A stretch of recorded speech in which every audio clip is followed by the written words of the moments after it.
Namo Vishnupadaya Krishna Prestha Bhutale Śrīmate Bhaktivedanta Swami Niti Namine. Namo Vishnupadaya Krishna Prestha Bhutale Śrīmate Bhaktivedanta Swami Niti Namine. Namaste Saraswate Deve Gauravani Pracharine Nirvishesha Shunyavadi Paschatya Deshitarine. Jai Sri Krishna Chaitanya Prabhu Nityananda Shri Advaita Gadadhara Shivasadi Gaura Bhaktivedanta.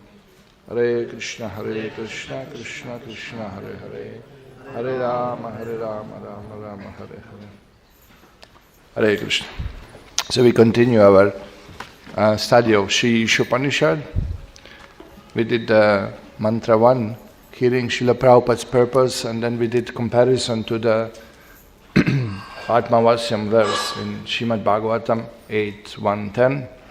And I think we stopped here with this Madhvācārya's commentary. Correct?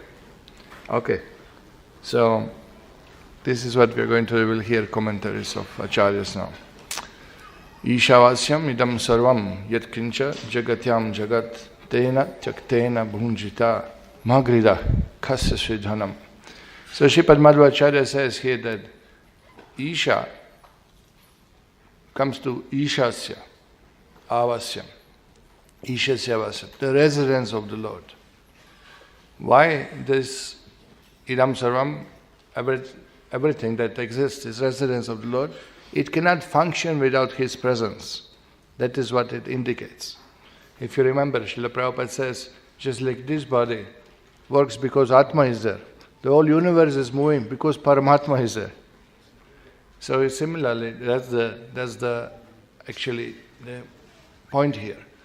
That Madhvācārya says that Ishavasyam, Idam Sarvam, the Lord is everywhere present. Without Him, it cannot function. It's like a body without the soul. What is that? A dead body. Cannot work. Jagati refers to Prakriti, primordial matter, not only to earth. Sometimes they say Jagat. Jagat means this planet Earth. But here Madhvācārya says no, it refers to everything, all material nature. That means all the universes. So everything is situated in Prakriti, and Prakriti depends on God. So this is how it is controlled by Him. Tena tyaktena bhunjita. Man is advised to be content with what was given by God and not to seek anything from anyone else, since no one is independent and no one can bestow anything of others. So this is very good point, that one should not seek anything from anyone else, since none is independent, no one can bestow anything on others. Actually, if somebody else also gives you something, they are just giving Krishna's property to you, by the way. It's like that, you know. So this is interesting, that there is, Acharyas mentioned after in commentaries that refers, what is use going to the kings, to beg from kings? Level today, what is use going to the politicians? We are asking favors from people who cannot actually bestow anything upon others. No? Why? Because quota is given. What is the quota? According to karma you will get. Is it not that everybody wants money? Everybody wants wealth. But is that everyone gets it? No, they endeavor. Some they don't endeavor. They get it. That's also there. Somebody is simply born in a rich family. No endeavor. And some push, and nothing happens. So here, and then Madhvācārya quotes Mahabharata also to support the statements. This advice is given to avoid greed and running after inferior people. For freedom from greed is necessary prerequisite for gaining spiritual knowledge. Now this is something important, that when we tell people that we follow these 4 principles and one should be satisfied whatever God gives and content and should not be greedy They can't relate. Why not? What's the problem? Don't be greedy. What? I'm earning money more and more for myself, for my family. They can't understand what's the problem. They don't understand what's the problem with lust, what's the problem with greed, what's the problem with anger. What to do? Life is like this. Why? Because they think that I'm enjoyer of material world. Then why was the problem I earn more money? Simply you are envious. You are advising me, don't earn. Or you are all eunuchs. You are materially not successful. You see, hardly he finished college, couldn't get a job, he joined temple. Materially failures you are, therefore you join the temple. That's what I think. But the idea is that actually the devotee who has knowledge that everything belongs to God and that he is supreme enjoyer, he is supreme controller, ruler, he dwells in everything, then devotee's consciousness is different, that everything we should use for God's pleasure. And therefore one should curb the greed, one should not desire more and more for oneself. Oops. Why? Because kasya svidanam, to whom actually it belongs? To the Lord. So greed is it's an obstacle to prerequisite for gaining spiritual knowledge is freedom from greed. Who knows shloka from Bhagavatam? Kamas, krodhas, tatha lobhas, tasmat etam trayam tyajet. Kama, any material desire which is not meant for pleasure of the Lord should be given up. Krodhas, anger. Lobhas, the greed. Tasmat etam trayam tyajet. Tribhida narakasyedam. Dvaram nashanam atmanaha. These three will kill the soul, will take the soul through the gates of hell. 3 paths to the hell, royal paths to the hell. Kama, krodha and lobha. So this is serious business. This is a serious problem, greed. If material desire is not satisfied, anger comes. If it's satisfied, oh great, one more. One more, greed comes. It's always like this, in entanglement with these material things. So here, the Madhvācārya warns that advice is given. Don't desire other people's wealth. Don't desire more than you get. Don't aspire so much. Don't go mad. Don't become greedy. Why? Because mind will be polluted and you're going to transgress laws of Shastra and you're not going to gain spiritual knowledge. And if you do not know who you are, who is God and what is this life meant to be, then you're going to fail in fulfilling the purpose of human form. Oops. Okay, so here, then Madhvācārya quotes Brahmanda Purana and Bhagavatam to show background of revelation of Upanishad. He says that, he gives the quotes that Swayambhuva Manu actually spoke the Ishavasya mantras, and he quotes these shlokas from Brahmanda Purana is mentioned there. And Bhagavatam also he compares to Atmavasyam idam vishvam. Now conclusion here is given, 2 points. Madhvācārya says, God pervades all, directs all, He is supreme and independent. And because of that, one should be content, satisfied with what is given by God. He should not seek any favor from anyone else. This includes in demigod worship also. Later on will be elaborated. Okay, so this is what Madhvācārya gives a hint. Straightforward, just straight to the point. You can see Prabhupada's purpose. Oh, everybody is focused on that point. That God is Isha, Supreme Controller. He creates everything. He pervades everything. He rules everyone. Whatever exists, material, spiritual, marginal, everything is under Him. And He runs the show. He decides who gets what and who is the... According to one's karma, he gets his quota, and therefore one should not strive for the wealth of others. Kasya svidhanam. You should ask yourself to whom actually it belongs. You will see in Prabhupada's lectures, Prabhupada say, okay, let us consider. You are Americans, we are Indians.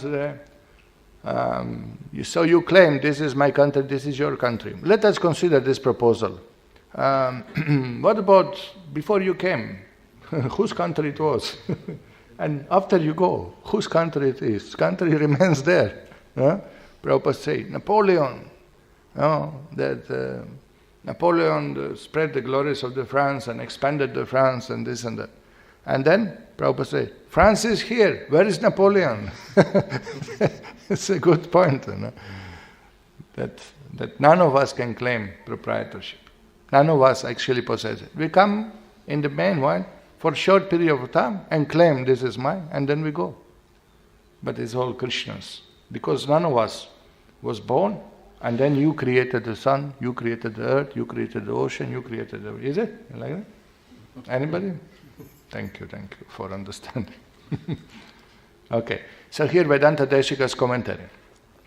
This Upanishad displays at the end of Samhita, which describes sacrifices and duties, karmas, indicated that all actions being applied as secondary to knowledge will be useful for gaining knowledge of the Lord. Now you see, there's studying Upanishads and hearing these commentaries, which are hundreds of years ago, we must keep in mind always that Bhagavad Gita also, particularly Upanishads, that everybody keeps in mind that there is Varnashram system functioning. When you say do your duty, that doesn't mean do your duty means simply doing your job, whatever you are doing now. Do your duty means according to divisions of Varna and Ashrama. So the duty is prescribed. Society was fixed. Okay, you may say mostly by birth. You're born Brahmin family, you get Brahmin's duty. Now, according to your performance, you may be classified high-class Brahmana or low-class Brahmana or simple Brahmana or simply Dvija Bandhu. No? That is different. But the rules were prescribed, they were fixed. Everybody knew what he has to do. The society was full of rules for different classes. Kshatriya has their rules, Brahmanas their own rules, right from before the birth. From the samskaras, Brahmanas has how many? 51, 55 samskaras in life to be performed. Kshatriyas less, Vaishyas less, Shudras less. And everybody should do their duty. So this is what they say. Not that I'm working in the Tasmak, what's that, liquor shop. Do my duty. This is papam, this is vikarma, this is not duty, karma prescribed in Vedas. This is vikarma, this is prohibited. This is not your duty. There is a foolish commentator who says this, whether one is butcher or one is a brahmana, simply do your duty and you are free from karma. Doesn't work like that. No? Why? Because Vedas prescribes what is your duty, what is to be done, what is not to be done. Dharma tu sakshat bhagavat pranitam. Bhagavan tells us what to do, what not to do. Otherwise we all manufacture our own ideas. So you can see this Samhita describes yagyas, describes karmas, the auspicious activities which will yield mostly material result. Say you want a son, there is a yagya prescribed. You want wealth, yagya is prescribed. You want king wants to victory over foes, yagya is prescribed. So these karmas are described in Samhita part. Now at the end of the Samhita, there is a Isopanisad, Mantra Upanishad. No? Instruction, philosophical now. Now if you read it, you will see there's nothing practical. It's not in the sense what is described before. How to put the yagya, how to face, what to do, what are ingredients to offer, to whom it's offered, and what is material benefit. Here it hints spiritual benefit. Suddenly it takes you to the higher. Why to do all these yagyas ultimately? Why to do all of this ultimately? No? That all these are prescribed, that gradually you understand there is a superior power, there is a God, and there is something above material. Because if you are doing yagya for the pleasure of any devata, you are accepting that there is somebody above, some ruler is there, somebody who is bestowing benefits upon us. No? This is the first step. Therefore karma kanda is prescribed. That first you accept there is somebody above you, somebody is blessed. Not that everything in my hand. No? The Prabhupada gives that example that how the communists attack Christians in Russia. They will come to the church and say, okay, today you pray to your God to give you daily bread. So they did the prayer, and the communists asked, "So, where is your bread?" "There is no bread." "Okay, now you pray to us." "Oh, sir, dear comrade, please give us bread." And they brought a truck full of bread and distributed. And you say, "You see, we are..." "Yeah, but Mr. Comrade, where did you get grains from?" "From the God's storeroom. Stolen. A thief." Who is stealing the bread, Shastra says, becomes mouse in next life. That's what Shastra says. What can I do? Yeah? So it's a cheating. It's not that they are supplying. They are not supplying. God is supplying. Huh? So you see, this is, you will see many instructions. We will see second shloka today. Do your duty, prescribe duty. It really refers to varnashram duties. Not that you prescribe duty to yourself. Not like that. That's not like that. Okay, so here Vedānta-deśika describes this. That all the actions, all these karmas will lead you to the knowledge. It's useful because you get purified, you get regulated. You are gaining knowledge about devatas, you're gaining knowledge about superior power, you're gaining knowledge that there is a karma, there is a punya, what to be done, what not to be done. When you do yajna, you can't, do sinful activities. Anytime you cannot do sinful activities, but at least for yajna people follow something. No, ayapas they take vrata for 41 days at least. At least 41 days they don't mess up around much, Some vrata is follow something, So same thing, all these rules, regulation helps you to get purified.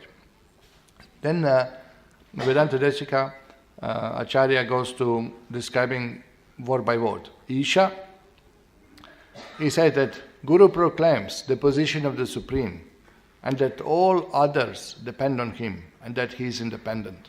So now the disciple is asking, all these karmas, all these duties, all these yajnas we are doing, for what purpose? What is the ultimate aim of all these our works? So disciple is asking, so Guru is teaching now. Guru proclaims first, Isha. Isha was. Isha is there, Supreme Controller is there. Who is that? He, the Supreme Lord, and everybody depends on him. Isha vasam idam saram, yat kincha jagatyam jagat. Everybody depends on him. And he is independent, controller.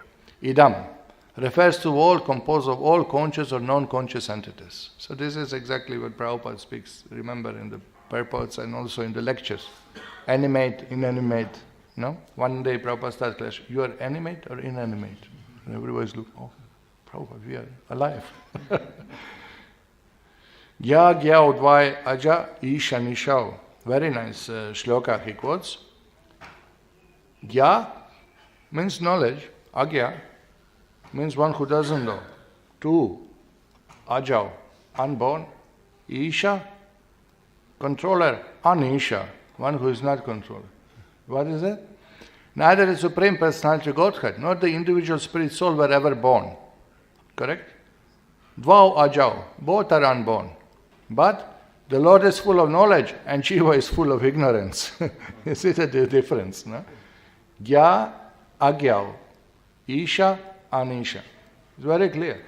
This clearly kills the Mayavad here. It kills the Mayavad, as we would like to do the same with the cell phones. If we have any mantra to stop the cell phones. So what is the point? The point is immediately puts you in your constitutional position. Guru tells you, there is a Isha and you are Anisha. There is a Sarvagya, one who knows everything, Agya, and you who is under ignorance. Therefore I am teaching you. What is the purpose? And you are asking Guru if you are Isha. You are not Isha, you are Anisha. You are in ignorance. Therefore the Guru is teaching. No? So, who is Isha-vasyam? Who is dwelling in all? It is Lord Vasudeva. No?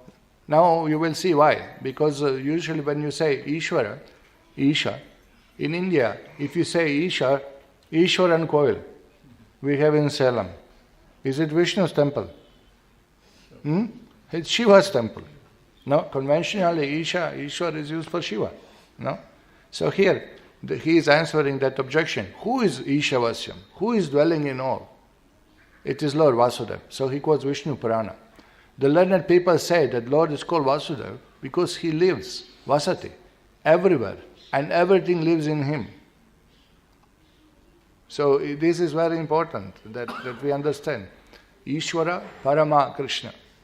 Prabhupada says there are many Ishvaras. One is controlling the family, one is controlling the country, one is controlling the universal affairs, Devata. No? So there is one above another, Ishvara. But there is Supreme Ishvara, Parameshwar, that is Krishna. Ishvara of the Ishvara. No? Being Paramatma in the heart even of Lord Shiva, Lord Narayana is Supreme. So here, this is the Vedānta-deśika. And of course, we hear Madhvācārya defeated Mayavad. But I tell you, the Ramanujacharya defeated Mayavad as well. Actually, he is the first one who defeated Mayavad. Very heavy on Mayavad. All of the acharyas in Ramanuja's line. And you can see in Gita, these shlokas, Natvevaham Jatuna Sam, and then Dehinosmin, and then Matras Parchas, all the, you will see that there is a purport to explain we are not this body, but there is second paragraph attacking Mayavad. And all the arguments are from Ramanujacharya's commentary on Gita. Mostly from Ramanuja's commentary, really heavy on Mayavad. So no wonder Vedānta-deśika is explaining. So Isha usually accepted Shiva, but here this cannot be applied. Why? He quotes, Eko vai Narayana asit na Brahma Nishana. When Narayan was there were no Brahma, no Ishana, no Ishvara, no Shiva that time. No? Shankaracharya admits at the beginning of his Gita Bhashya, he says, Narayana paro vyaktat. Narayan is above this para apara material nature, which is manifesting, unmanifesting, manifesting, unmanifesting. He's avyaktat. Vyakta, vyakta, vyakta, vyakta. Narayana paro, he is above, transcendental. Avyakta, vyakta. Whether pradhana or mahatattva, he is above material. Anapahata papma, ham asmi namani medehi. Now this is interesting, he goes on quoting. Shiva said, I am not free from sin, give me names. In Shatapatha Brahmana, he is quoting Vedas. And this is one thing with the acharyas of Madhva, Ramanuja, or those days acharyas, and 90% they'll quote Shrutis. Because there is all group of Mayavadis who do not accept Smritis, who give second validity to the Smriti. They say that, 18 Puranas, they are not as valid as Shruti. Shruti, these are the original sounds, and Smriti are secondary, and this and that. Okay, so if you accept Shruti, then you accept Chandogya Upanishad. And Chandogya Upanishad says that Itihasas, Puranas are the fifth Veda. So what are you doing? Okay. If there is a statement that he is Brahman, he is Shiva, that simply means that he pervades them. Sometimes in the Vedas you will say that Lord Vishnu says, Brahmoham, Shivoham. They're all equal. Brahma, Vishnu, Shiva, they're equal. No, that means that Lord pervades them. Lord is within them also. That is what is implied. So here, Vedānta-deśika says, after making student understand that everything is dependent on Lord, the teacher instructs now how to become detached from the world. So this is the sequence. First he explained, there is Supreme Lord, controller, and Jiva, you are different from the Lord. And Lord controls everything, matter and spirit and Jivas also. And because everything belongs to Lord, you don't claim proprietorship. Don't be enjoyer of material world. This is the message. This is the message to us. We have to hear this. We have to hear this every day. I'm servant of Krishna. I'm not the enjoyer of material world. It's so difficult. We are all enjoyers. All the time we want to enjoy. All the time. We don't like any secondary position. We want to be in the center of the enjoyment. So here he says, Tena means objects, Jaktena, detachment. One should not mistake objects to be meant for our own enjoyment. Okay, we are looking around. Yesterday some young people came to the temple. Oh, what a beautiful temple. And immediately, what is the next thing they do? Pull up their guns and selfie. That's cell phones, no? What is it? They come to temple and they want to enjoy the place. You see? mental. Even temple, they want to take for Krishna's enjoy. We enjoyed your bhajans. Bhajans are for Lord's pleasure, nonsense. Of course we enjoy bhajans because they are glorifying the Lord. But that consciousness should be there. Actually, it should be there. So if you perform action without knowing, you get some punya. If you perform action with knowledge, you get the full benefit. So therefore we have to hear. So what is it? Not mistake objects to be meant for their own enjoyment, for our own enjoyment. Whatever we see, we are walking on the street, we are hearing things, we are hearing from others how they are enjoying, we are desiring enjoyment. Whatever we see, whatever we smell, whatever we hear is not for our enjoyment. It's for Lord's enjoyment. How to keep that mentality? How to keep that consciousness? And if we understand, you become peaceful. Because there is no greed, there is no anger, there is no disappointment, there is no frustration, there is no failure in my plans. No? Just you become peaceful. It's Lord's, and whatever Lord gives, Hare Krishna. But it's very difficult. It's easy to say. It's very easy to say. But it's not difficult to practice. Unless we fully engage in devotional service. Unless we read and hear constantly. Therefore hearing. Shravanam is the essence of Kirtanam. Shravanam, hearing, then only chanting is proper, service is proper. If there is no hearing, hearing means both, hearing the holy name and hearing Harikatha. Unless we know the Sambandha Jnana, who we are, what is God, what is our relationship, then we will not be convinced to act in this principle that we are servants of the Lord. So here, clearly, this Vedānta-deśika Acharya says, one should not mistake objects to be meant for our own enjoyment, rather, one should take only what is necessary for maintaining the body, and only that which is not contrary to yoga or dharma. Now this is also there, that who sets the quota, what is necessary? Prabhuji, new phone, necessary, very necessary. Who sets the limit? You see, when was Varnashrama Dharma there, everything was settled, everything was fixed. And according to their attachments and according to honesty, people would act. How much is required? Even if king conquers another kingdom, it's not for his own pleasure. It's to save his people. It's to feed his people. It's to establish the Dharma. It was different. It was all concept altogether different. And demons like Ravana, they would conquer for their own pleasure. But the dharmic kings would also fight, but they would conquer to establish the Dharma in an area where they felt that it's not properly done. It's the duty of the king to expand the kingdom. So they did according to duty. You can see in Mahabharata, the kings could fight for anybody. It's a duty to king to fight. So fight this side, that side, doesn't matter. Fight is important. That is Dharma. To fight. It sounds strange, but it's not strange if you understand the principles, how it works. And the principle is that duty of Kshatriya is to fight.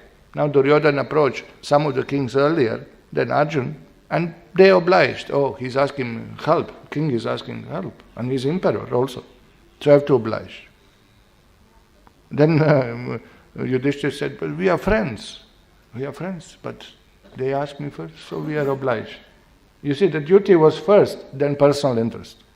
Duty was first, on the first place. No? And not that just, okay, well, we have to go, but we are not with full heart. No. What is that? Tyakte matta jivita.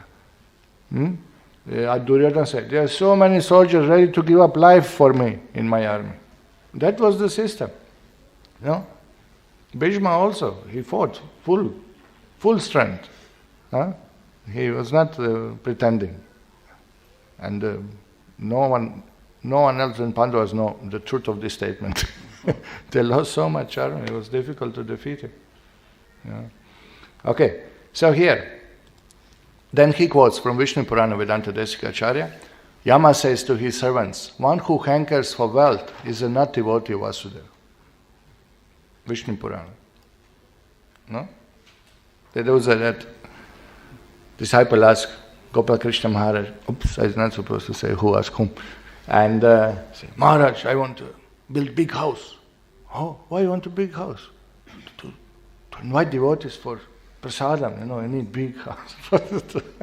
And then Maharaj said, how many times a year you are going to invite devotees for prasadam? Once or twice. And the rest 364 days you are going to be enjoyer of the house. Don't build big house. Oh, Maharaj, for Vaishnava's pleasure. For Vaishnava's pleasure, build a small cottage. Yeah? It is not done. Yesterday, day before yesterday, you heard Vishnu Chakravarti Ṭhākura what he says. Big build temple for the Lord and modest cottage for yourself. No? It should not be, what was that?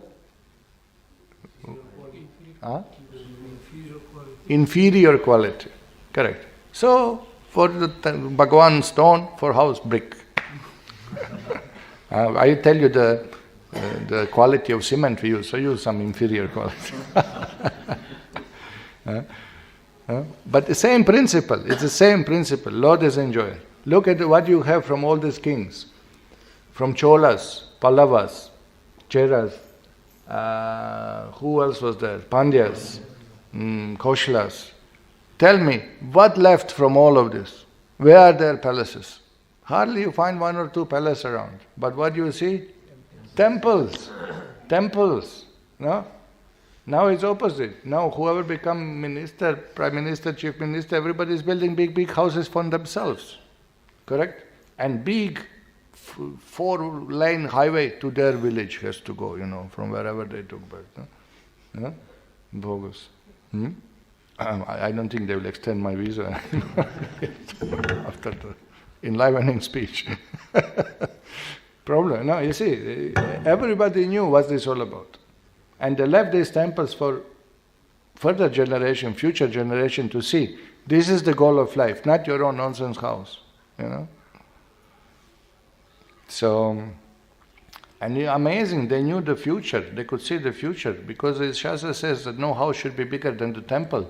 That they built so big gopurams because they knew the people would be building skyscrapers around. No, to show the biggest, the most of it. No palace can match Srirangam temple. There is no palace in the world. There is no private individual soul having such a house. In no way. And there was one bigger one. Lord has a palace in Cambodia, Angkor Wat. If you go there, you will see Vishnu had a holiday house in Cambodia. Okay, so this is what he says. And then Vedānta-deśika quotes Narada Parivrajaka Upanishad. You understand, Parivrajaka Upanishad means for sannyasis.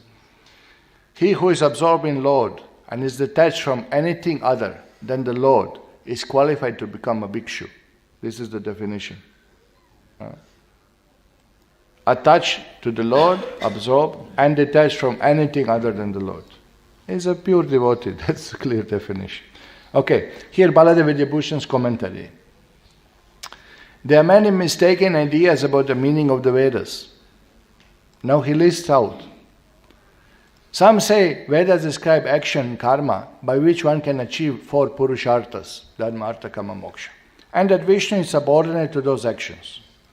You see, whatever work you do, you will get result, good or bad.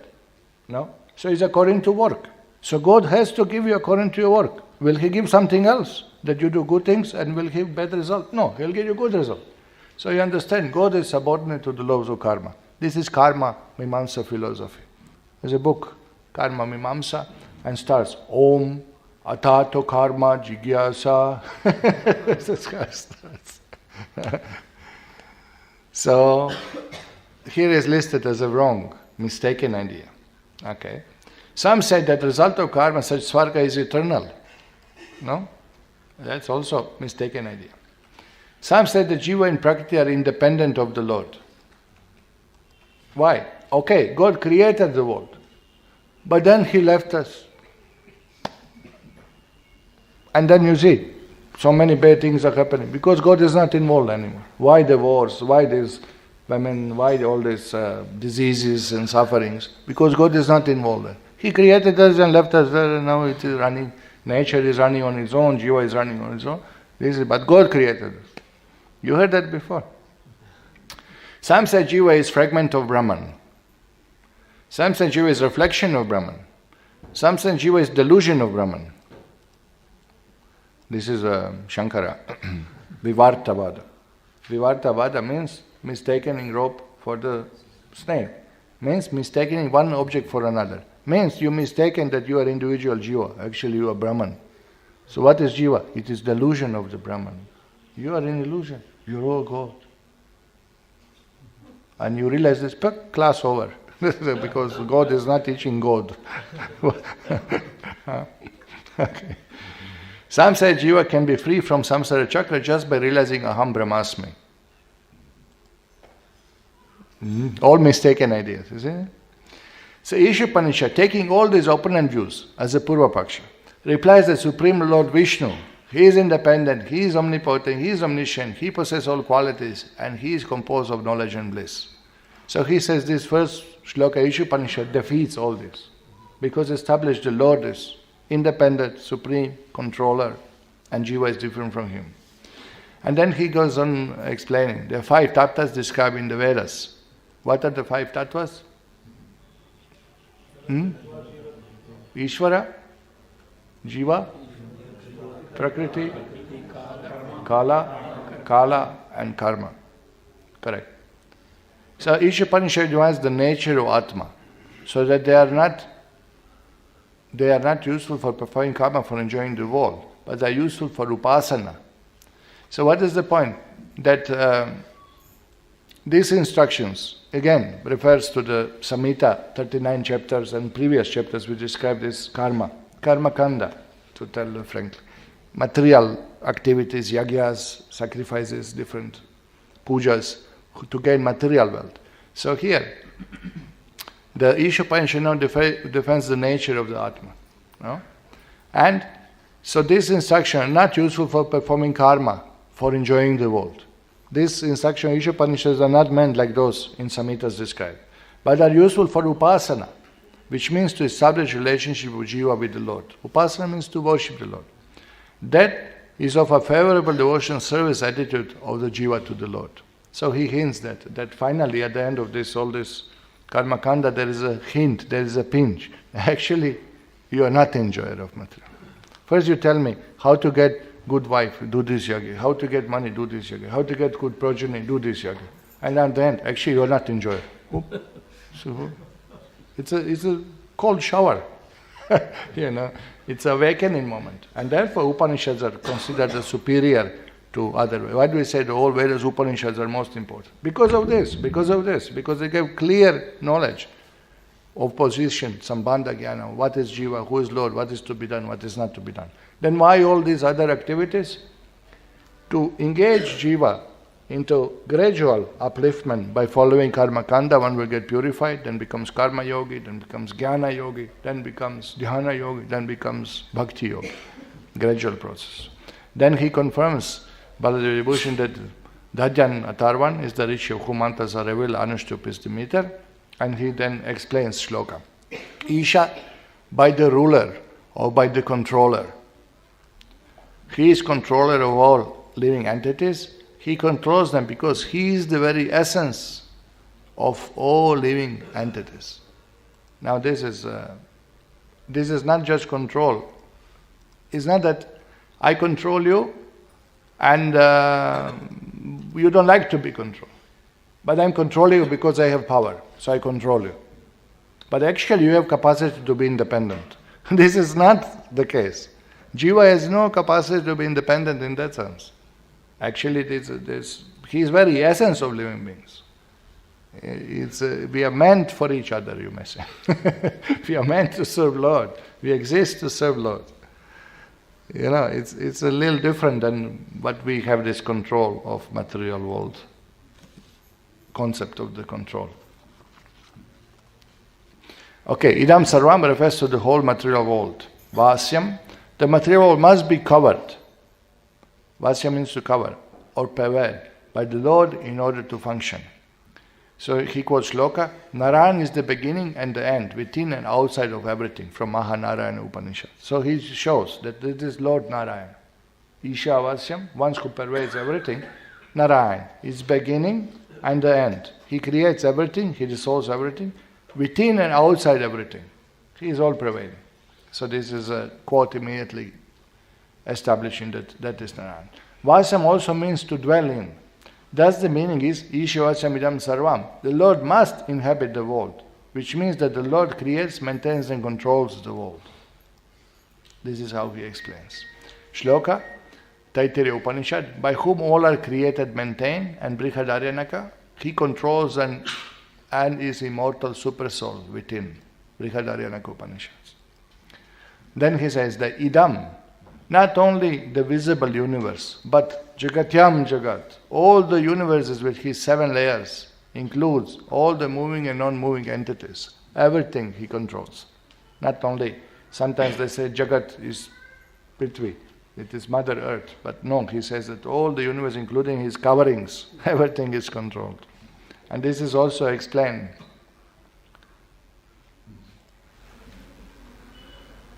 This is also explained in the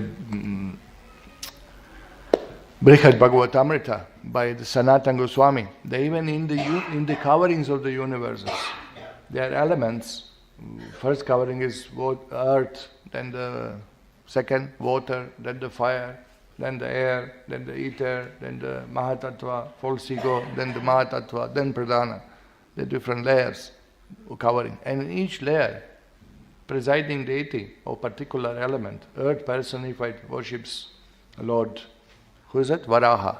And then in the water element, personified worships Matsya. Then like that, goes on, goes on. So even there, Lord is controller, Lord is worshipped there. You see? Bhunjita, oh no, and then Jagatyam Jagat, Yat Kincha, whatever is known to exist by the scripture, is brought to being by the Lord and is under the control. So, Yat Kincha, whatever, nothing is excluded. Everything is included. No? Whatever exists. And also, he mentions by the scriptures, because how many things you can perceive, how many things we know, how many animals we know, how many creatures we know, how many plants we know. Yat Kincha, whatever Shastra described, means everything. that is under control. Everything he created, brought into being, and it's under his control. Bhunjita. Because of this above, you should enjoy only those objects allotted to you. Tyaktena. Tena means by the Lord, through one's karma, which is also known adrishta. Drishta, to see. Adrishta, it comes unseen. You don't know what will hit us tomorrow. You wake up in the morning, you look north, east, south and west, and from which side tsunami will come today. That's material world. That's how it is. So we offer pranam to Guru, to Krishna, that we can serve, that we should not be distracted in our service.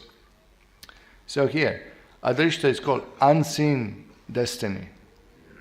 Maghrira. But do not hanker, desire for more. Now here he explains, he gives the grammatical explanation that Maghrira really means that desiring. Desire. Don't cultivate this desire for others' wealth. Do not hanker, desire for more, for it will be blocked by the Lord. No? So here, I just read in the,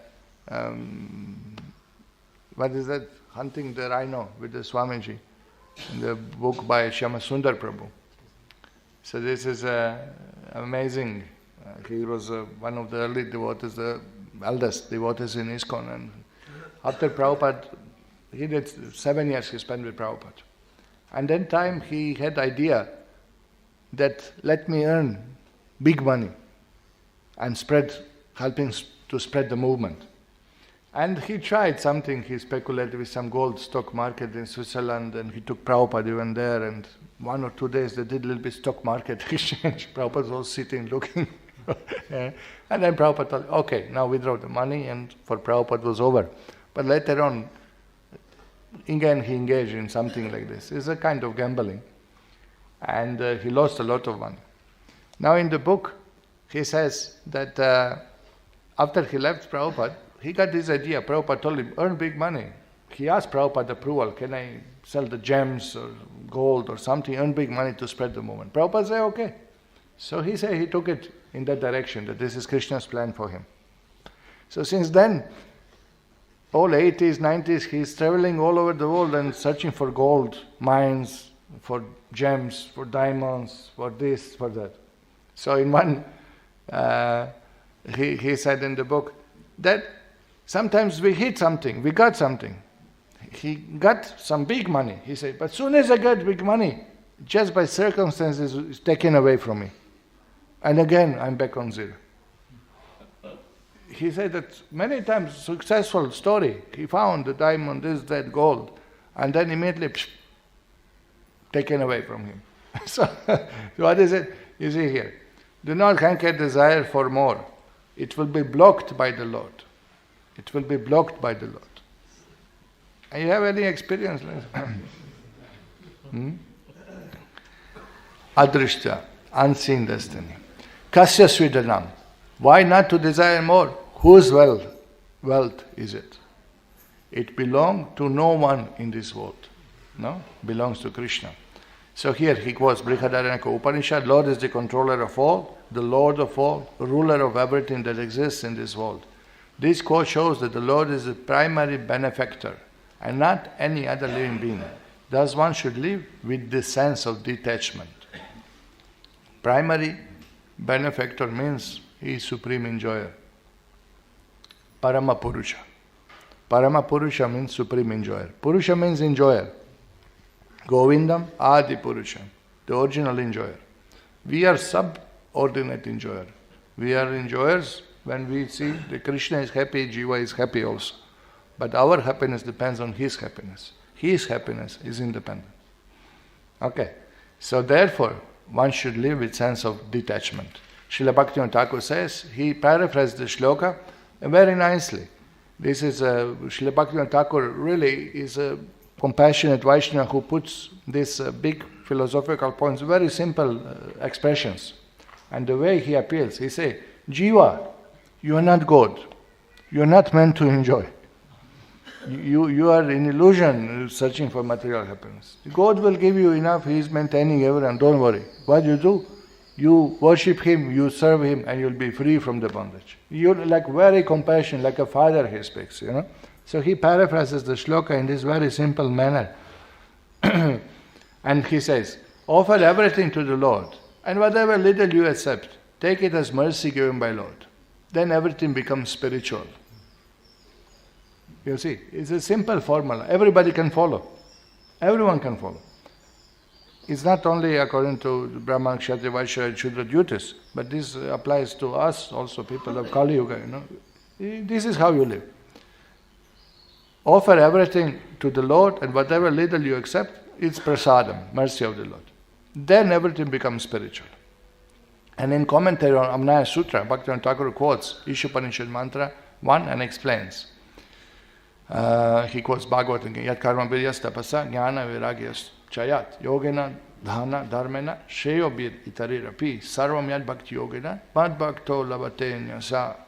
Now what he says here is important, because all these karmas in Vedas, you have to worship different deities, you have to do different yagyas, you have to do tapasya, you have to cultivate knowledge to get these results. Results from jnana, results from tapa, results from dhana, results from yagya are all different. No? So here, he quotes Bhagavatam. Everything that can be achieved by fruitive activities, karmakanda, penances, knowledge, detachment, mystic yoga, charity, religious duties, and all other means of perfecting life is easily achieved by my devotee through loving service unto me. Now Bhaktivinoda Thakur says, forget previous 39 chapters of Shukla Yajurveda Samhita, you know, you simply worship the Lord directly. And even if you full desire these material activities, it will be fulfilled through Bhakti Yoga. Yeah? Here. This is what he said. And he quotes Sri Garuda Purnananda. I don't know exactly what is Garuda Purnananda. I thought this is Garuda Purana supposed to be. Huh? Maybe some mistake in typing. Garuda Purnananda? It's Garuda Purana, no? Some I don't know, I must be shloka from Garuda Purana. Because it is created by the Supreme Lord, this material universe is real, it is not illusion. When they are offered to the Supreme Lord, the things on this world become pure, they shine like a gold. So here there's a simple act of offering everything to the Lord, it purifies everyone. It makes life meaningful and is easy to do. Everything should be done as an offering to the Lord. No? And Prabhupada pushed so much. Prasadam, whatever you eat, offer to the Lord. It makes so much difference in consciousness.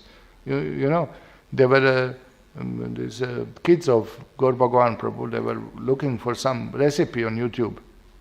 So this lady is cooking, they're looking, oh look, something tasty, some sweet was there. And then at the end of the recipe, this lady say, now it's ready, you enjoy. And she popped some piece of that cookie in the mouth. And two of them, disgusting, without offering, she's eating. Completely fried. You know. So this is devotee, you see, from childhood they learn. It must be offered to the Lord. This is so good. We have to preach to ourselves, but they were spontaneously reacting, nonsense lady, she didn't offer to the Lord. It's a big difference, no? Another lady, she just starting her spiritual life, chanting few rounds, reading a little bit. So she came with us on yatra in Mathura Vrindavan. And you know Mathura Vrindavan, when you see the sweet shop, these are like a skyscraper buildings, you know, there one bundle of sweets, another bundle of sweets, and all displayed in the some very attractive way, you know, and colorful and this. And she said, if not, I'm not with you people in yatra, I'll just eat all of this. Because we don't eat outside, she had to control like anything. You know. Not that we didn't get nice prasadam, we got nice prasadam. I know what's the problem. No? Okay, so now Jiva Goswami describes like this. The great glory of pure devotee. Oh, wait. Okay, so now what is the point? The point is like this, that all these desires we have, material desires, Bhaktivinoda Thakur said, you practice bhakti yoga and you get purified, you know. And that bhakti is superior to all of this. So Jiva Goswami quotes there. Look at this. This is from Garuda Purana. Of all the brahmanas, one who performs yagyas is better. A performer of yagya is better than many thousands of brahmanas. A scholar who has crossed to the further shore of the Vedanta is better than many thousands of performers of yagyas. Okay, jnani is better than karmakandi. Okay. Devotee of Lord Vishnu is better than many millions of scholars learned in Vedanta, read in Garuda Purana. And a pure devotee of Vishnu is better than many thousands of devotees who have not yet come to the stage of pure devotion. Huh? So this is nice shloka. No? That now it makes sense. All these karmas described in Samhitas, all these yagyas, all these ritualistic activities, all the rules ultimately are meant to become devotee of the Lord. And once you are devotee of the Lord, there is no need to perform all those separately. Akama sarva kamava moksha kamuta tivrena bhakti yogena yajetam purusham param. That is the conclusion. Okay, now what's the time? 8:45. Okay, do you have any questions on the first shloka? Others will start second shloka. Yes, Prabhupada. It said that when we read that do our duty, that we should remember that because of varnashrama. Yeah. But also Veda says that the Kala Shudra Sambhava. Right. Kala Shudra Sambhava. Point is that in Kali Yuga everyone is born Shudra. The point is, Srila Prabhupada says that unfortunately Varnashrama does not function in Kali Yuga. It's dysfunctional. And one of the reasons is very same shloka, Kala Shudra Sambhava, because by birth everyone is Shudra. Still, if you remember, Prabhupada wanted to create a class of Brahmanas by spreading this spiritual knowledge. So this is the problem, that we don't have functioning Varnashrama. You can see that duties are misplaced. You can see that people who are not qualified are leading the country, people who are not pure are spiritual leaders. The previous, some of the popes, that Wojtyla, that Polish pope, he got gift. Pope is a spiritual leader of all Christians. You may say founder Acharya, or not founder Acharya is Jesus, but who is the Acharya in the line, you know. And rich businessman from Italy donated him farm of calves for his breakfast. Papa, It's exactly Sanskrit word which we would describe. So you have the unqualified people leaders. This is Kali Yuga. It's a mess. Varnashram is dysfunctional, So what is our duty? Everybody just thinking how to maintain oneself. This is exactly Shudra's mentality. That what is that? Life is meant. Annamaya kosha, pranamaya kosha. Eat and survive. Struggle for existence. And that's all. That's the consciousness of people. And then you have small class of people, little intellectual. And what is that intellectualism? It's a short span intellectualism, right? How to green nature, bio, protect the animals. There is a PETA, people for ethical treatment of animals. There's so much endeavor to save animals. They will ban any circus engaging lions and elephants, and they will put case on rich people who want to keep tigers and different wild animals as a pets in the home. They're really heavy on it. But they do nothing to stop slaughterhouses. Some of them, many of them, maybe they became vegetarians also, But for slaughterhouse, they do nothing. They can't do. They are not doing. I don't know why they are not doing, So all these so-called ethical people and intellectual people, they want to help on material mental platform, So therefore nobody knows what is our duty. We do not know. Everybody, who knows what is his duty? Everybody thinks, my duty, maintain my family, maintain myself. And if I can expand, good and well. If I have more money, better life. That is the lower than Shudra consciousness. So Shudra at least had this sense of duty, I will serve superior. And that was his perfection, that was his quality. But here, servant wants to cheat, master wants to abandon servant. It's a Kali Yuga is mess. So what is our duty? That's why we approach Guru and ask what's our duty, how to engage in the service. Otherwise, mess. I don't see that it exists anymore. Does not exist anymore, Varnashram. It's broken into pieces. Yes? You spoke about the greed, you explained about the greed, how it affects. I just remembered Vamanadeva's instruction of how he was saying that very nice. Ajitendriya, that you don't three pairs of land. Right. And he says that even if you give the whole world, you will never be satisfied. So just be satisfied with what you get. One who is not satisfied with three steps of land, he won't be satisfied even if you give him all the world. The same principle. We see how Vedas are consistent. Consistent teaching, same philosophy everywhere. Very nice. Okay, now it's 9 o'clock. We do a little more because this mantra 2 will take also a little time. Okay, I'll read mantra 2 of Upanishad. Kurvan eveha karmani jijiveshit chatam samaha evam tvai nanyatetho sthina karma lipyate nare. What is it? Translation. One may aspire to live for hundreds of years if he continuously goes on working in that way. For that sort of work will not bind him to the love of karma. There is no alternative to this way for man. Now, second shloka says this, that if you follow the first shloka, you may live for hundreds of years. Why? Because you will not be bound by the laws of karma. So this is a sinless way of living. So simple. And there is no alternative. So Prabhupada's purport, we go quickly through Prabhupada's purport. You all read the purport? Okay. So here, the first paragraph of purport, where we are, mantra 3, mantra 2. Prabhupada starts, no one wants to die. Everyone wants to live as long as he can drag on. That's a good one. So, what are the points? Who can tell? What are the main points of this first paragraph? What is discussing?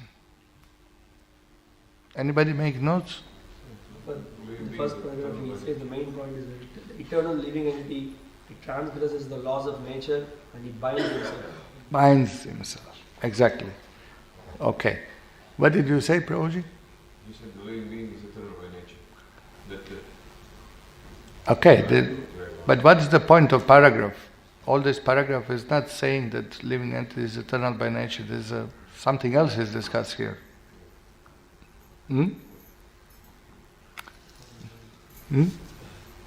Chitari said. Okay, here. One should act with detachment, as per mantra 1, to be free from karma bandhana. No? So the living entity has to work for his livelihood, because that is the law of material nature. And he does not act according to prescribed duties. He transgresses the law of nature and binds himself more and more to cycle of birth and death in many species of life. Correct? So that's the... I just gave this as the title for the paragraph. Yeah, you given that as a title for paragraph. Okay. So here, that's the point. One should follow the Shastric injunction to be free from karma bandhana. That is the idea. Then second paragraph, explain what is that act. Act with detachment. What are these activities? So 3 groups of activities are described. Correct? Karma, defined, definition karma. Actions that are performed in terms of one's prescribed duty, as mentioned in revealed scriptures. This is called karma. Karma, of course, karma means also reaction. You know, you do something, you'll get karma for it, you'll get reaction. But karma actually means the work. Karoti, to do activity. What are these activities? Pious activities prescribed in Vedas, which will give you good result. This is called karma. And akarma is defined, actions that free one from the cycle of birth and death. Akarma. What is akarma? Devotional service. Yeah, devotional service, bhakti yoga. And vikarma, actions they perform through the misuse of one's freedom, and that direct one to the lower life forms. Prohibited activities, sinful activities. Srila Prabhupada explains, meat eating, gambling, illicit sex and intoxication, these are always sinful. Some activities may be sinful, may not be sinful. Killing sometimes is not sinful. If war is there, if it's done out of duty or self-defense, killing is not sinful. But killing animals is always sinful. For the taste buds. Meat eating is always sinful. Of course, in self-defense you can kill animal, but for taste buds it is sinful. Illicit sex, always sinful. There is no circumstance where this is acceptable. Intoxication, gambling, these are always sinful. Okay, so here Prabhupada says, intelligent men well know that both good and bad work equally bind one to material miseries. Why? Because if you perform karma, pious activities, you get pious result. Be good, don't speak lies, tell the truth, don't steal, don't cheat, help others, give them money, give them clothes, give them grains, protect your family, protect your friends, plant the trees, open the wells with water. These are all pious activities prescribed in Vedas, but they all take you to heavenly planets or make life on this planet comfortable. You get material result for that. But because you get material result, you have to take birth again and enjoy that material result. So both pious and impious. Impious, you kill, you steal, you cheat, you lie, you do illicit sex, you go to hell. And from hell you go to animals' kingdom. So both are binding. Pious activities are binding, impious activities are binding. Both are bad. No? Consequently, they seek that work which will free them from the reactions of both good and bad work. So, karma is good, vikarma is bad. Akarma, devotional service, is that activity which will free us from repeated birth and death. Therefore, we don't perform these mundane pious activities. And people many times mix this mundane piety with spiritualism. Like we have some mission here in the Salem which have the dispensary, that they have this medical free treatment, And people think this is spiritual activity. But this is material activity. Helping the body is material activity. And people ask us, why you are not opening hospitals? Why you are not opening schools? Why you are not... Because these are material activities. This is not our business. No? Meant for the body. Meant for material benefits. Okay. So here Prabhupada says, intelligent man will know that both good and bad work equally bind one to material miseries. No? So here, the shloka is quoted from Antya Lila. In the material world, conceptions of good and bad are all mental speculations. Therefore, saying this is good and this is bad is all mistake. People think, oh yeah, what is wrong? Now they are telling to us, because this Madhu Pandit misused Prabhupada's instructions, he propagating that ISKCON is feeding poor. But Prabhupada say, who is poor? One who does not know Krishna, he is poor. So we feed both. Why only poor? We feed rich people also with prasadam and poor also. Everyone. Everyone is poor who does not know about Krishna. We are not there to feed poor people only. Why only poor people?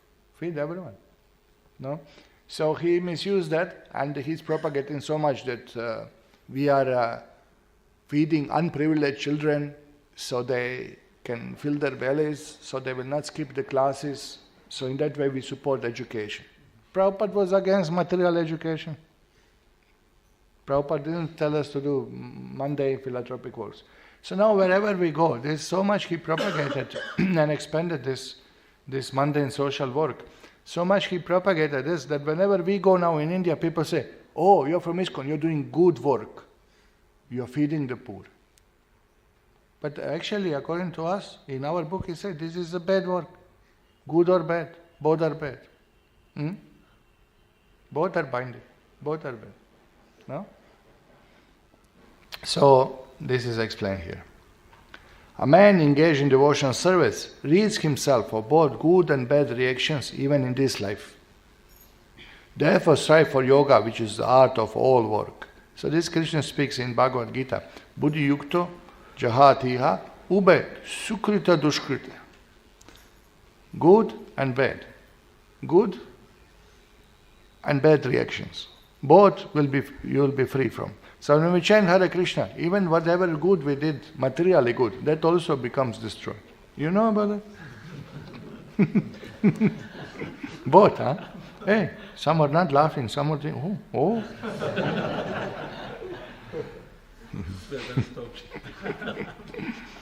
Okay, so here, Prabhupada says, in teaching Lord Kapila Dev, one becomes transcendental to all pious and impious activities when one serves Krishna.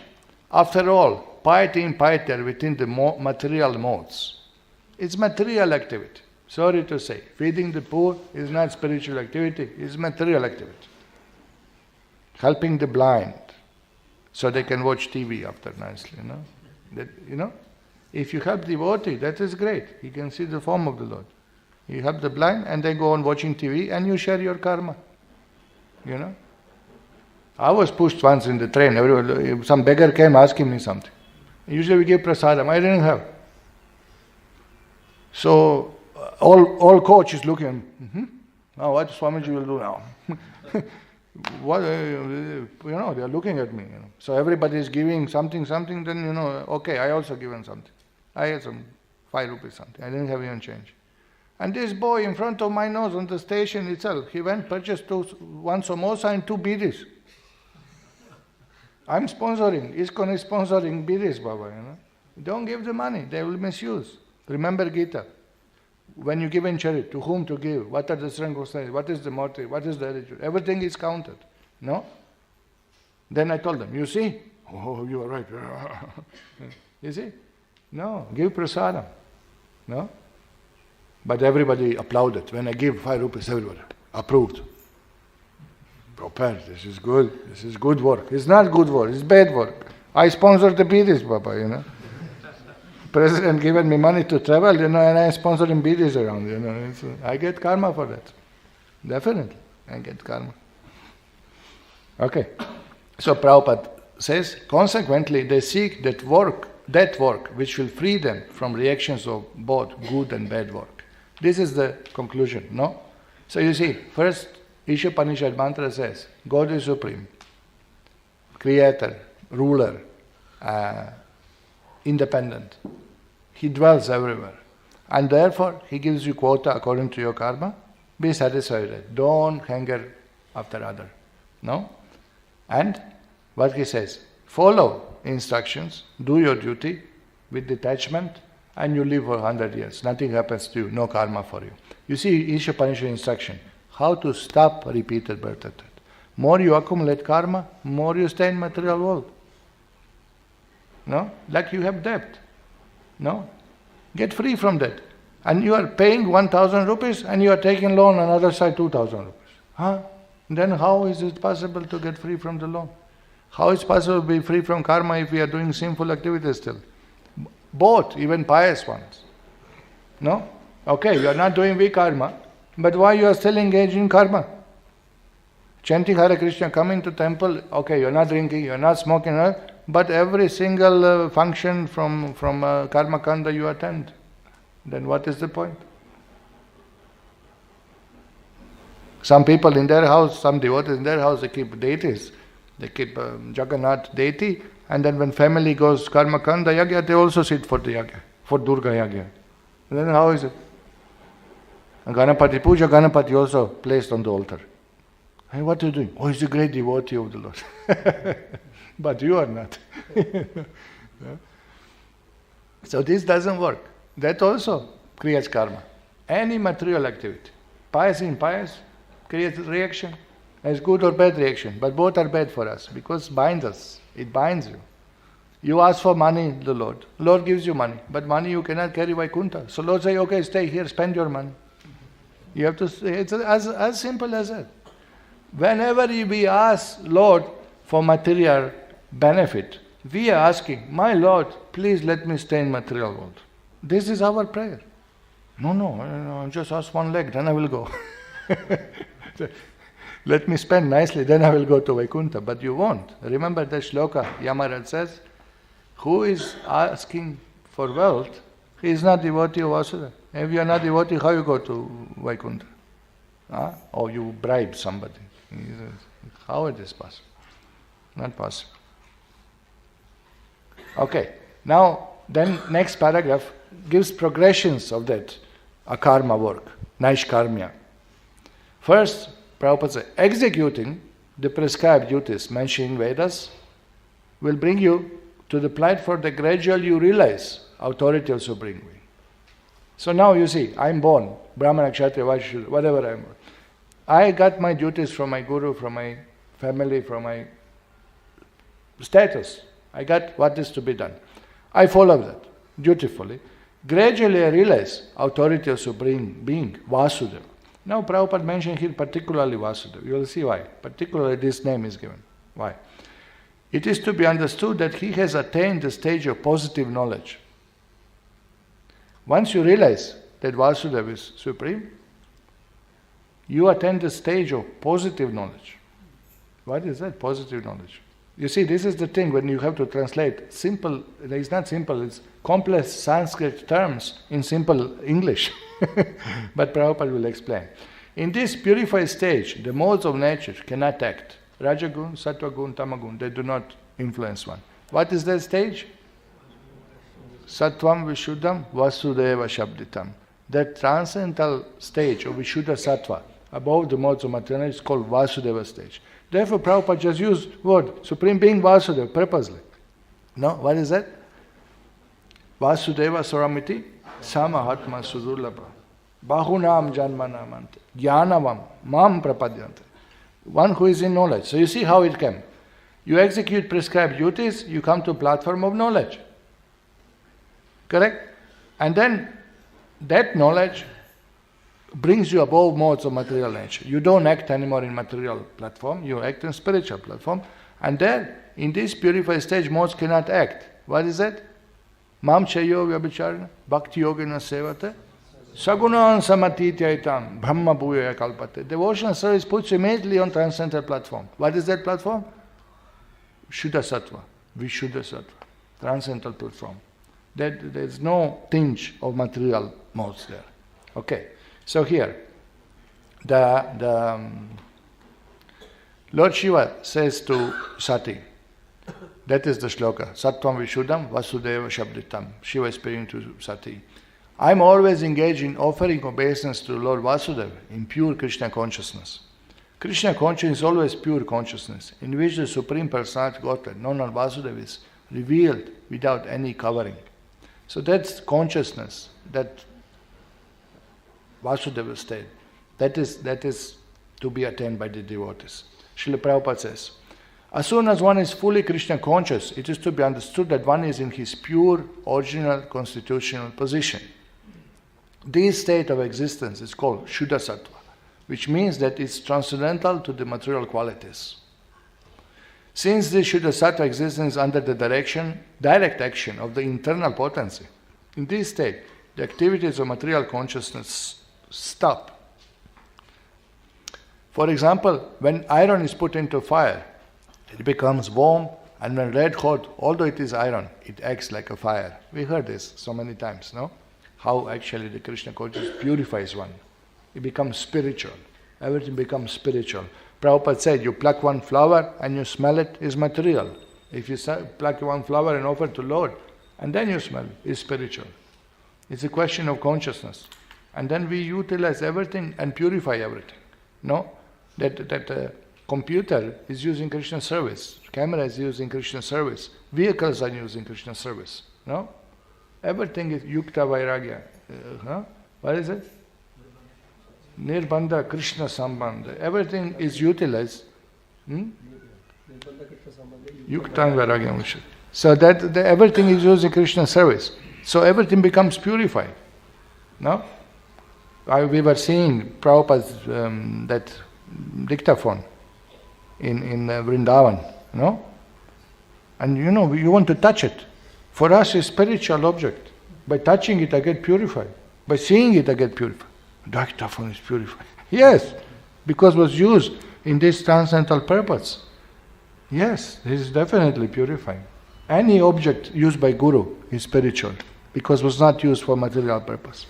Any object of Guru should be worshipped. His glasses, his pen, his shoes, his cloth, anything, completely spiritual. His body is spiritual. It's not material. He's a pure devotee.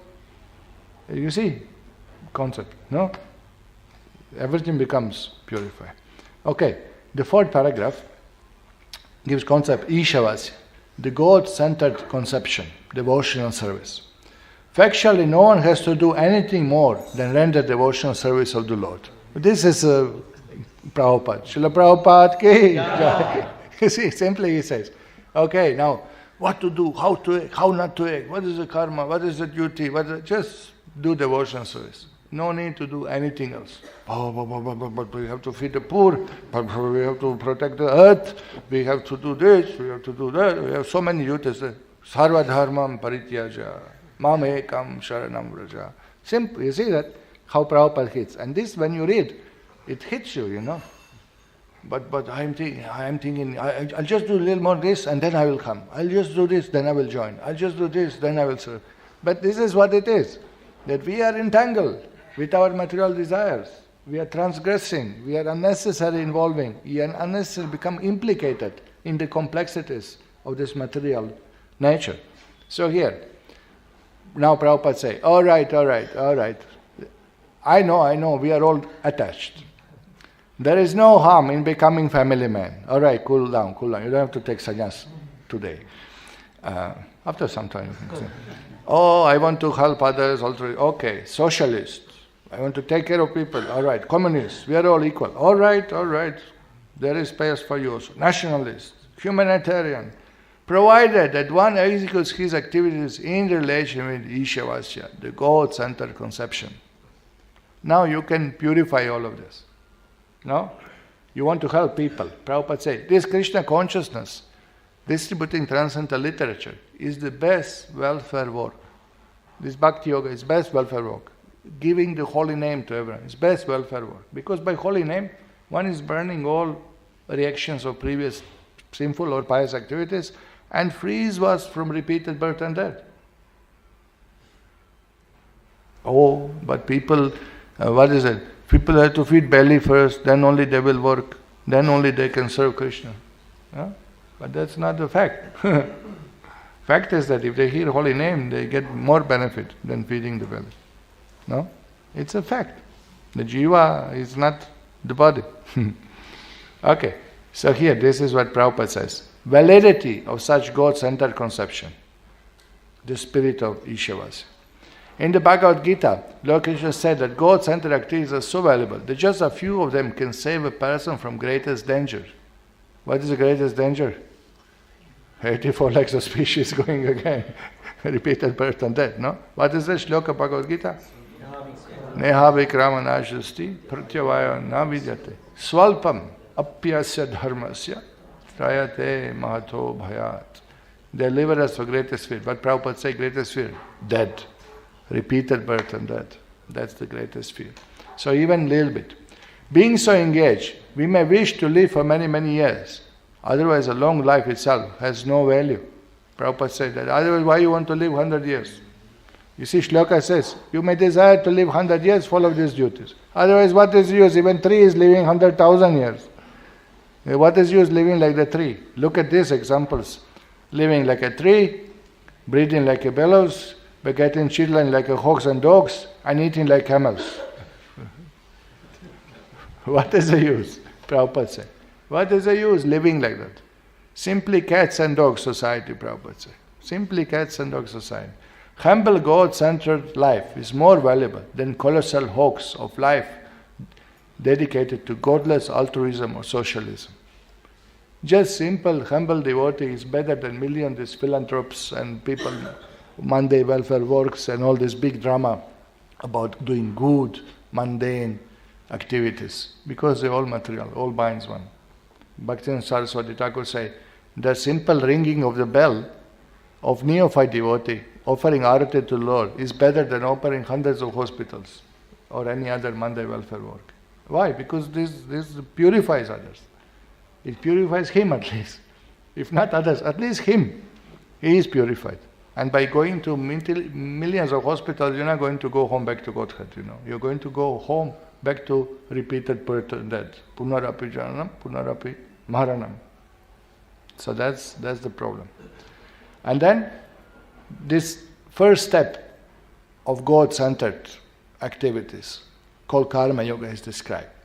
When altruistic activities are executed in spirit of Isopanisad, they become a form of karma yoga. So here Krishna says this, Yagya dana tapa karma natyajam karyam eva tat. Yagyo danam tapaschaiva bhavanani manishinam. That these things should never be stopped. Never be stopped. Yagya, act of sacrifice, dana, charity, tapa, penance, are not to be given up. Natyajam karyam eva tat. They must be performed. Indeed, sacrifice, charity and penance purify even the great souls. So Prabhupada says, clarifies, therefore in the lower stages they should not be given up. In the lower stages they should not be given up. So at the beginning, these are all useful. These are all useful. Better to be situated in Sattva Gun than be in Tamagun. Correct. Better to perform karma than vikarma. But ultimately, all these things,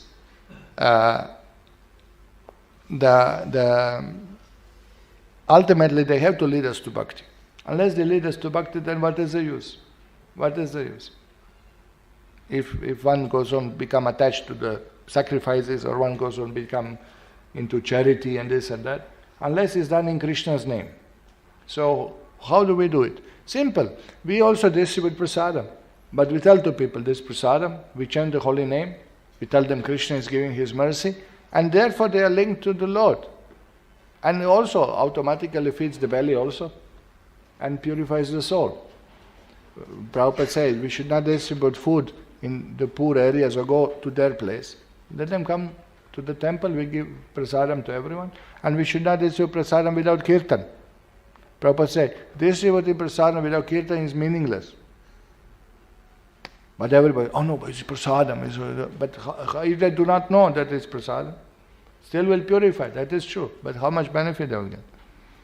Huh? So, anything you want to do, you can do for Krishna. And then all your activity becomes purified by that. Even though such God-centered activities may be half finished. You see, because when you want to link any social activities and try to Krishnize it, it's not exactly maybe pure devotion service. Half finished. They are still good for executor because they will guarantee him a human form in next life. How one can execute centered activities elaborately explained Bhakti Rasamrita Sindhu by Rupa Goswami. That is all the rules of devotion service. What are the favorable activities? What are the activities of bhakti? What are the angas of bhakti? Anybody remembers from Nectar of Devotion? What are the activities listed which will invoke bhakti? You know where? Say. Okay, satsanga. Okay, living in a holy place. Then? Bhagavatam study. Then? Worshiping the deities. And then? Thank you very much. Chanting the holy name. Yes. And then? These are 5 most important. Others? Accepting the Guru, going to the temple, cleaning the temple, bringing flowers to the temple, worshipping the Lord, offering the best one has, singing for the Lord, dancing for the Lord. So many activities are listed there, no? So many. There's all this. Prabhupada said, read the book. All book is there. What you can do for Krishna, no? How to serve Krishna. Okay. So now, now it's 9:30. Okay, we'll stop here now. And we'll continue with linking to Srimad Bhagavatam 8.1.14 shloka. Remember, there is Atmāsam idam vishvam, and then after that there are other shlokas also hinting to the shlokas of Isopanisad. Basically same message, same purpose also. So we will discuss that. Okay. Thank you very much. See you 10 o'clock. Śrīla Prabhupāda ki jai.